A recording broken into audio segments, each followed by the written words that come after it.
জামাই বাড়িতে থাকলেই শুধু এটা আবদার করে ওইটা আবদার করে রান্না করে দাও।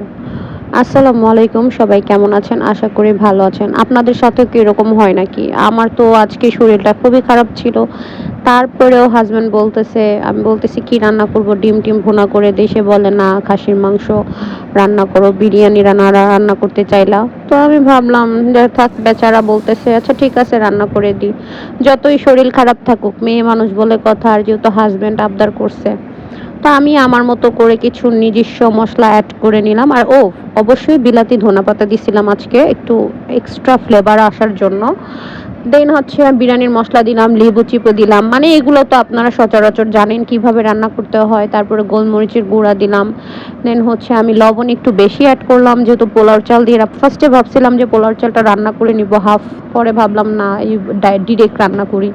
তারপরে দেন মিষ্টি দই, আপনারা টক দই অ্যাড করেন অবশ্যই, আমি কিন্তু মিষ্টি দইটা অ্যাড করি। আমার কাছে মিষ্টি দইটা অ্যাড করে ওইটা রান্না করলে এত বেশি মজা লাগে। একদিন এই মিষ্টি দইটা অ্যাড করে রান্না করে দেখেন বিরিয়ানি, জাস্ট আমার নাম নিবেন আর কি। যাই হোক, এখানে আমি সব মশলা দিলাম, আপনারা তো এগুলো জানেনই সচরাচর কি দিতে হয়। আমি তেল দিয়ে খুব ভালোভাবে মেখে ম্যারিনেট করে রেখে দিব আধা ঘন্টার জন্য। কোনো কিছু মানে আপনারা যদি হাতে মাখা কোনো কিছু রান্না করেন, অবশ্যই হাতে টাইম নিয়ে ম্যারিনেট করে নেবেন। সেটা অনেক বেশি, যদি ফ্রোজেন করতে পারেন মানে নর্মালে রেখে, সেটা আরও বেশি বেটার হয়। আর না করলে জাস্ট ঢাকনা দিয়ে ঢেকে অন্তত আধা ঘন্টার জন্য রেখে দিবেন। ওই মাংসটা আপনি রান্না করে দেখবেন কত বেশি মজা লাগে। এটা কিন্তু বেরেস্তা ছাড়া রান্না করা ছিল। আমি যদি বেরেস্তা দিতাম তাহলে আরও বেশি টেস্টফুল হতো, বাট আমি বেরেস্তাটা অ্যাড করি নাই। যেহেতু আমার শরীরটা আগে বলেছি খুব খারাপ, শর্টকাটে রান্না করেছি। আর বিশ্বাস করেন, যখন আমি এটা ঢাকনাটা উঠাইছি, মানে এত সুন্দর ঘ্রাণ বের হয়েছে, আমার হাজব্যান্ড সাথে বলতেছিল আমার খিদা লেগে গেছে। বিশ্বাস করো, আমার প্রচুর খিদা লাগছে। ও বলতেছে আমাকে একটু টেস্ট করাও, চিল্লায় বলতেছে। দেন আমি আর কি করব, নিয়ে গেছে। আর এদিকে আমার আম্মু এত বেশি অসুস্থ, বেচারা 3-4 দিন যাবত জ্বর, কাশি, মানে অনেক অসুস্থ। তা আমি তাকে একটু টেস্ট করা, কিছুই খেতে পারে না, কিছুই খায় না। তা আমি তাকে জাস্ট টেস্ট করার জন্য দেখেন কতবার রিকোয়েস্ট করছি। সে আগে বলতেছে আমার বমি আসতেছে, আমার সামনে থেকে সরা, নিবে না তো নিবেই না, সে খাবেই না। তারপর কি আমি আমার ভাতিজাকে টেস্ট করালাম।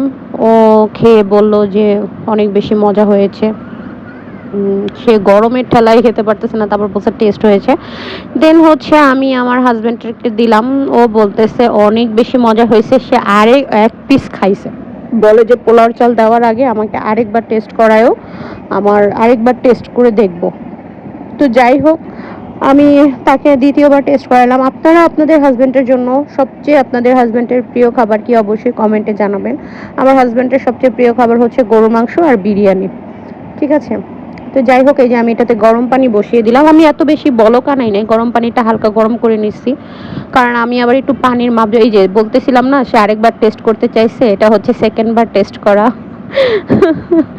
যাই হোক, সে সেকেন্ড বার টেস্ট করলো। দেন হচ্ছে আমি এখন ওই যে প্রেসার কুকার থেকে আমি কড়াইতে মানে ট্রান্সফার করব আর কি মাংসটা, যেহেতু প্রেসার কুকারে আমি রান্না করে নিয়েছি, একদম খুব ভালোভাবে নরম হয়ে গেছে খাসির মাংসটা। তারপরে দেন আমি এখন চাল দিয়ে দিব। আমি ভেবেছিলাম আগে চালটা সেদ্ধ করে নেব, মানে হাফ ভাত হয়ে নিব, বাট না, আমি ডিরেক্টই চালটা দিয়ে দিব। কোনো প্রবলেম নাই, বাসমতি হলে ওরকম করা যেত, বাট যেহেতু নর্মাল পোলাওয়ের চাল, সেজন্য আমি এত রং ঢং আর করি নাই। তো যাই হোক, আমি এখানে পোলাওর চালটা দিয়ে দিব। আর আপনারা একটা জিনিস খেয়াল করবেন, এখানে একটা কালো ময়লা ছিল, আমি এত ভালো করে ধুয়েছি, তারপরও কালো ময়লাটাকে আমি উঠাবো নাকি উঠাবো না, কি মনে হয়? আহা, মনে হয় খুরচুন দিয়ে আমি ও না, আমি তো উঠাইছি, সরি। আমি ভাবছি আমি ভিডিও যখন করতেছি ভয়েস ওভার দিব, আমি ভাবছি যে হয়তো বা আমি উঠাই নাই কালো ময়লাটা, পরে দেখি না আমার চক্ষু আছে। যাই হোক, তারপর আর কি, এই যে নাড়াচাড়া করে আমি পোলাওটা নাড়াচাড়া করে দিব। আপনারা কি বিরিয়ানি এইভাবে রান্না করেন নাকি আগে ভাতটা হয়ে নেন, কোনভাবে, ওটাও আপনাকে একটু কমেন্টে জানাবেন আমাকে প্লিজ। তারপর রান্না টান্না এরকম নাড়াচাড়া দিয়ে আমি, এমনিতেও ঝাল হয়েছিল, তারপর আমরা যেহেতু একটু বেশি ঝালখোর, দেন আমি কতগুলো ফ্লেভার হওয়ার জন্য কাঁচামরিচ দিয়ে দিলাম। কাঁচামরিচটা ভালোভাবে একসাথে মিক্সড করে দেন হচ্ছে আমি যে গরম পানিটা করে রেখেছিলাম ওই গরম পানিটা দিয়ে দিব। এই যে অলরেডি এগুলা মানে একদম ভালোভাবে আমি ভেজে নিয়েছি। দেন হচ্ছে আমি গরম পানিটা দিয়ে, আমি কিন্তু একদম আন্দাজে দিয়েছি, আমার কাছে মনে হয়েছে এতটুকু দিলে এনাফ। আমি যতবারই পোলাও রান্না করি আমি কোনো মানে মেপে ঝেপে দেই না, আমার কেন জানি হয়ে যায়, জানি না আমি কেন জানি হয়ে যায়, খুব ঝরঝরা হয়ে যায়। তারপরে এই যে হয়ে আসতেছে, দেন আমি একদম ভালোভাবে করব। আর এদিকে আমার হাজবেন্ড, বাবারে বাবা, না হইতেই সে এসে দেখেন কিভাবে সে প্লেটে নিতেছে টেস্ট করার জন্য। আমি চিল্লাচ্ছি যে হয় নাই বাবা, চাল চাল আছে। সে বলতেছে প্রবলেম নাই, আমাকে দাও।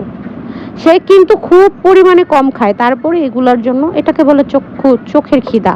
আমার কাছে কেন জানি মনে হয় ও পেটের খিদা না, ও খায় খুব পরিমাণে কম, বাট কেমন করতেছে। যাই হোক, সে আজকে আমাকে অনেক প্রশংসা করছে যে ফার্স্ট টাইম তুমি, আমি বিশ্বাস করেন আমি ফার্স্ট টাইম জীবনের প্রথম আমি খাসির মাংস দিয়ে বিরিয়ানি রান্না করছি।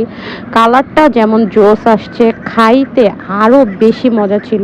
আর এটার বড় ঢাকনাটা নিতে মনে ছিল না, মানে ধোয়ার আলসামিতে আমি ছোট একটা ঢাকনা দিয়ে ঢেকে দিলাম। তারপরে এই যে লাস্টে আমি বড় ঢাকনায় দিলাম, কারণ ওটা হচ্ছিল না। তারপরে এই যে আমার হাজব্যান্ড নিয়ে গেল টেবিলে খাওয়ার জন্য। সে তার ছেলেকে নিয়ে প্রথমে অল্প একটু প্লেটে খেয়েছিল, এখন আবার খাবে। এই যে ঢাকনাটা ওঠালো, বেচারা 2 লিটারের মোজো নিয়ে আসছে। যখন নিয়ে আসে একদম মানে ইচ্ছা মতো নিয়ে আসবে আর কি। তারপর কি সে খেতে বসলো। ট্রাস্ট মি, সে এত বারবার বলছে যে এত মজা হইছে। আমি না অনেককেই বলি যে আপনারা যেসব রান্না বান্না করেন ছোট ছোট সবার সাথে শেয়ার করতে ভালো লাগে, আপলোড করে রাখবেন। এগুলো তো আপনাদের ফেস দেখাচ্ছেন টেস্ট করার পালা, একটা স্মৃতি, বুঝতে পেরেছেন? তো আমি যে মাখায় ঝাঁকায় দিন আরেকটা সময় আর মাখায় নিলাম, বিশ্বাস করে মাংসগুলো এত পরিমাণ নরম হইছে করে রাখবেন। ধরার সাথে সাথে ফেসবুকে আপলোড দেন, সেটা আরো বেশি ভালো। আমি মুখে দিলাম, অনেকেই দেখবে, তাই না? টেস্ট আমি বলার মতো না, কি যে টেস্ট। আমি খেয়ে আমি নিজে নিজে বলতেছি খুব মজা হয়েছে। যাই হোক, আমি কতবার যে বলছি মজা হয়েছে, এই ভয়েস ওভারে আল্লাহ ছাড়া কেউ জানে না। ওফ, আমার খিদা লাগছে, আমি এখন খেতে যাবো। এই যে ভয়েস ওভার দিচ্ছি, আমার এখন আবার খাইতে ইচ্ছা করতেছে। সবাই ভালো থাকবেন, সুস্থ থাকবেন, আর আমি খেয়ে আসি আর একটু। আল্লাহ হাফেজ।